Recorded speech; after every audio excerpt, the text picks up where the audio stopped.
Due to adult content, parental discretion is advised. To begin. Are you watching closely? How to start. Titus, I'm bored. What plaything can you offer me today? In Life Itself, a memoir, Roger Ebert begins. I was born inside the movie of my life. I was born a poor black child. The visuals were before me. I was born in it. The audio surrounded me. Molded by it. The plot unfolded inevitably, but not necessarily. I don't remember how I got into the movie, but it continues to entertain me. At first, the frames flicker without connection. We all are born with a certain package. We are who we are. Where we were born, who we were born as, how we were raised. We're kind of stuck inside that person. And the purpose of civilization and growth is to be able to reach out and empathize a little bit with other people. And for me, the movies are like a machine that generates empathy. It lets you understand a little bit more about different hopes, aspirations, dreams, and fears. It helps us to identify with the people who are sharing this journey with us. Here's the deal. You just give me the facts. Just the facts. Only the facts. Breathe. Focus. Keep it simple. No doubt. Okay. Welcome to Cock and Bull Movie Talk, what used to be a Tristram Shandy story, in which, apparently, obviously, we don't talk about Tristram Shandy minute by minute. But isn't that the point? Good Lord, what is this story all about? Cock and a Bull story. Here's your host, me, Professor Robert E. G. Black. Let's talk about the bracket. Or the show. If you listen to the show, you know it's not the movies by minute show that it pretended to be when it began. Although it didn't even pretend to be when it began, did it? It barely pretended to be. But for a couple of episodes, really just one, just go listen to minute 48, or episode 48. It's actually like a metaphor for life. That was the title. The only episode so far where I've actually covered a minute of this film. This film being Tristram Shandy, Cock and Bull story. The question then became, how long does this show last? Tristram Shandy, the movie, is an hour 34 minutes long. So, initially I thought, I'll go 94 episodes, call it a day. 94 is 30-something more weeks. This is episode 62. My second thought was end it at 64, because it's been a bracket most of its time. And so, 64 bracket's reasonable. We end it, we pronounce a winner, or whatever. I've been talking about Group 16, or half of Group 16 for the last few weeks. And I've still got Group 1, Stories We Tell, The Disappearance of Eleanor Rigby, Her. It's hard to even find copies of The Disappearance of Eleanor Rigby, Her, and The Disappearance of Eleanor Rigby, Him. Only Them is streaming. So it's hard to compare them. Again, I'm going to watch them anew. I was going to get my wife, Sarah, she was on here before, to watch those two and talk about them. Group 2, The Fountain, and The Grey. Do I know which one wins in this bracket if I don't talk about it? Do they both? Maybe they both go on. See these leftover parts here because they're movies that are going to remain no matter what? Or just because no one else wanted to talk about them? I don't know. Group 5, Everything is Illuminated, Hedwig and the Angry Inch. I did have a possibility to talk about that one. Maybe I'll get to it. Group 7, Kiss Kiss Bang Bang, Zero Effect. I had someone lined up, so maybe I'll get to that. I don't know. Group 12, The Assassination of Jesse James by the Coward Robert Ford, Into the Wild. Right now I could pronounce a winner out of those two, but it's because I haven't watched The Assassination of Jesse James by the Coward Robert Ford recently. And I did watch Into the Wild 7 extra times for my vlog, so it's more familiar. Group 18, Hearts Beat Loud, Never Look Away. Two movies that shouldn't even be compared to each other, but they ended up in a bracket together because they were the leftovers. Hearts Beat Loud could have gone up against Hedwig because they're musicals, or could have gone up against Across the Universe because they're musicals, or Across the Universe could have gone up against Hedwig. It didn't. Things didn't all make sense. It's like a metaphor for life. And what's strange is I still have stuff to say about Stand By Me. For a reason. You'll see. I think going to 64, I'll finish this pairing. It's going to be weird. I'm going to finish this pairing today, and then I'm going to linger in this pairing. Maybe in the next couple episodes I'll figure out how to just decide the winners. What do I need? Is a top 20 reasonable as an ending? Maybe I'll figure out what I've got left. I've got a few more than 20. I've got, 23, 24 films left out of the 36. Maybe I can strike a few. Or maybe we'll just continue with the rambling, the talking. I'll get some guests, come do the next pairings. I don't know. Today, though, Extremely Loud and Incredibly Close. It's not my favorite film. I kept it on this bracket because I wanted to talk about it. Because I think it's a good film for what it is. And what it was trying to be. There aren't a lot of 9/11 films that... Well, there's not a lot of 9/11 films. And this one in particular is centered around a child. And has Sandra Bullock in a small part. Tom Hanks in a smaller part. As an old man who doesn't talk. And it didn't... I don't think it did well. I loved it, but I didn't love it as much as I wanted to because parts of the book that I love were left out. They decided on what they wanted to make, and they made it. They only adapt part of the story. They adapt the kid's side. Book is so much more. I mean, it's why Everything is Illuminated is on my list, too. They're both based on books by Jonathan Safran Foer. And he has a way of writing that draws me in. I don't think he wrote either screenplay, but the good adaptations is as far as that goes. Well, I guess this one isn't a great adaptation, because they leave out the whole story of the old man and his wife. They leave out so much of the melancholy for a more obvious grief. I've said before in this show, melancholy is one of those things I love in films. So many of these things that made it high in my bracket, full of melancholy and drama. Characters struggling through the worst things, finding different ways to cope. The film version of Extremely Loud and Incredibly Close is about this. I don't think they even call him autistic in the film, but this autistic kid who goes on a quest. His way of dealing with the loss of his father is to go on a quest. It's a sort of fantasy, magical realism, but not that magical, except that the film is hopeful and cheerful and nice, which is what they wanted to make, obviously. Since they chose to leave out the old man, he and his wife in their nothing places. I could explain, I could read from the book, but weirdly, as a coach of a speech team, I actually cut a duo interpretation from the book, relying almost entirely on the old man and the old woman and their stories.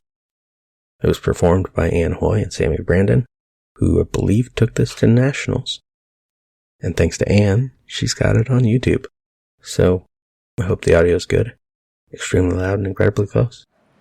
A childhood friend reappeared at the moment I most needed him. I'd been in America for only 2 months. I was in a bakery in New York, and after years of not seeing Anna's sister, by chance she just walked in. I had not seen him since he lost Anne. I tried to make him recognize me. It didn't work. Thomas? No. Yes, you are from Dresden. I don't even know what that is. His hands felt rough from all those years of sculpting. He could not hide who he was now. Did you become a sculptor like you dreamed? Are you okay? Are you okay? It's a very complicated question. It's a very simple answer. We talked for hours, just kept repeating the same things over and over. Have a cups emptied. The day ended. Es freue mich, Sie wieder zu treffen. It was very nice seeing you again too. Bye. Bye. Bye. Bye.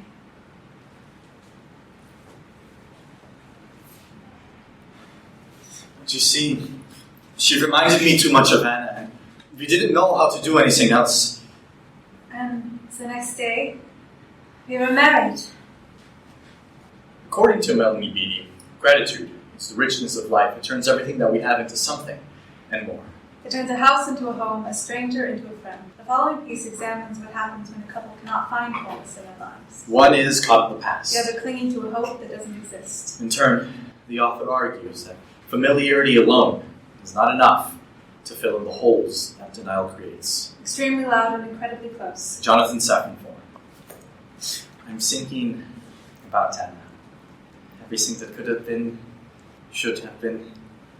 I felt so deeply for this person I had not seen in so long. I remember when we first met.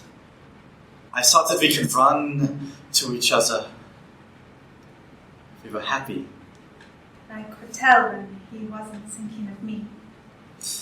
She and I never talk about the past. That's a rule. We practically lived off rules. For example, I would open the door for her, but I would never touch her back as she went through. She would never ask me how my day was. I would never watch her cook. We always ate on the same side of the table, facing the window.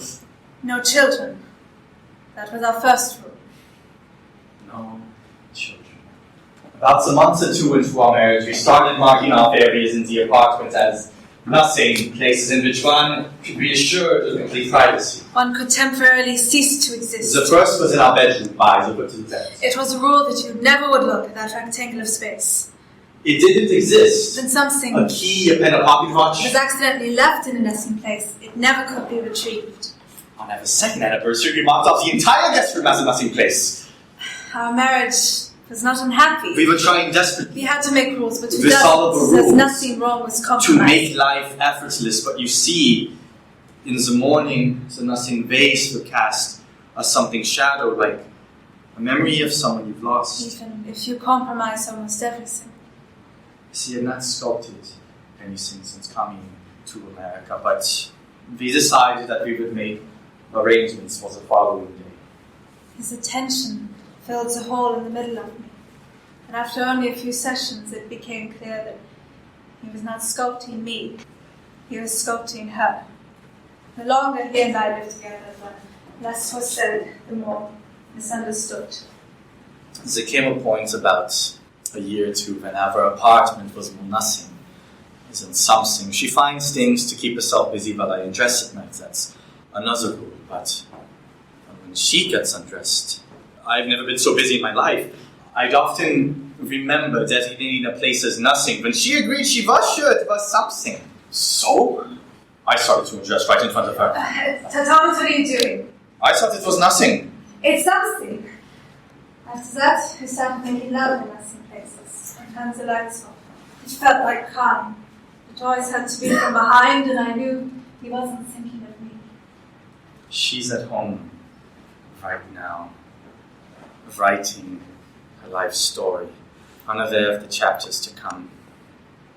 It was my suggestion, and I thought it was a good one. I thought that maybe if she could express herself rather than suffer herself. I pulled my old typewriter from the closet, and I set her up in the guest room with everything she would need: paper, ink, a card table for a desk. And it's a nothing place. But better place to write your life story, right? I've never used one of these before. It's very simple. Just press the keys. Ding. I heard from behind the door the sounds of creation, the letters being pressed onto the pages being pulled from the machine. I understood the exhilaration of sculpting the bits and pieces from your past. It was beautiful. But then one moment. I'd like to show you something. 2 stacks of paper about the same height. My life. I just made it up to the present moment just now. The last thing I wrote was, I'm going to show him what I've written. I hope he loves it. I picked up the pages and wandered through them, trying desperately to find out whether she was born, her first love, when she last saw her parents. But there was nothing. You think it's too much? It's not too vain? There was nothing about her. Mean everything to you? It's fun. I told her. See, One morning I woke. She started acting. Understood the hole in the middle of me. Closing that. I tried to hide it from him. I She wore loose sat shirts, with I sat objects pillows on her lap, and I knew something naked was only wrong. in But nothing places, but I could not keep it a secret forever. then she told me. I'm pregnant. Happy that it happened. I made it happen.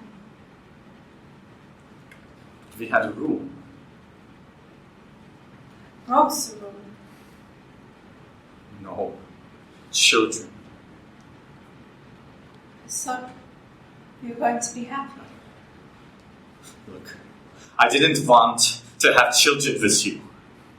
You're not Anna. Okay, look, everything will be okay. I told him okay, wasn't it? Everything will be perfect. I don't know, there's nothing Everything I don't like. will be fine.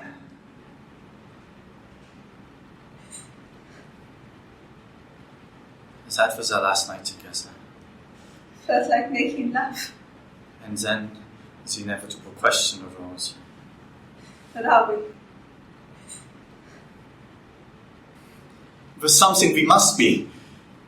But I knew in the most protected part of my heart was the truth.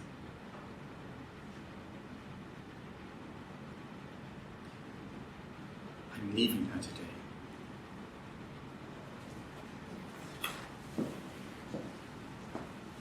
She said to me this morning, Tell me what you think. look, I can't read it now. I'll read it on my own time slowly. Carefully. Look, I have to get going. He lifted his suitcase and it looked heavy. Promise me you'll take care. That was how I knew he was leaving me. I may not be back before you fall asleep. And I can't fall asleep without you.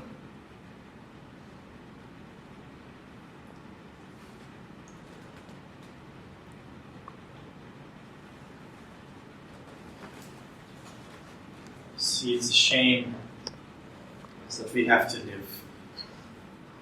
It's a tragedy that we only get one life to live, because if I would have had two lives, I would have stayed in the apartment with her and held her on the bed. We walked to the threshold together. She stopped, and I kept going. Extremely loud and incredibly close. It's not going to win. The film won't. Had they made a proper adaptation, maybe it would be sticking around. But over Stand By Me, I don't know. Because as I said, I still got more to say about Stand By Me. I won't pronounce the winner. Yet. Cut. Thank you for listening. This has been Cock and Bull Movie Talk. Follow us on Instagram and Twitter, or Facebook at Cockbull Minute, or check lemondrops.com for links. Wait a minute, Doc. Are you telling me that you built a time machine? Out of a Mandalorian. Why would you create such an abomination? This is the weapon of the coward. It's a past stuff that dreams are made of. Cut. That's a wrap. It's over, Johnny. It's over. Nothing is over. Nothing. You just don't turn it off. Shut up. Shut the fuck. You have no right to take me. Shut up. Will you shut up? Shut up. Shut up. You're still here? Shut up. Now. It's over. Go home. Go.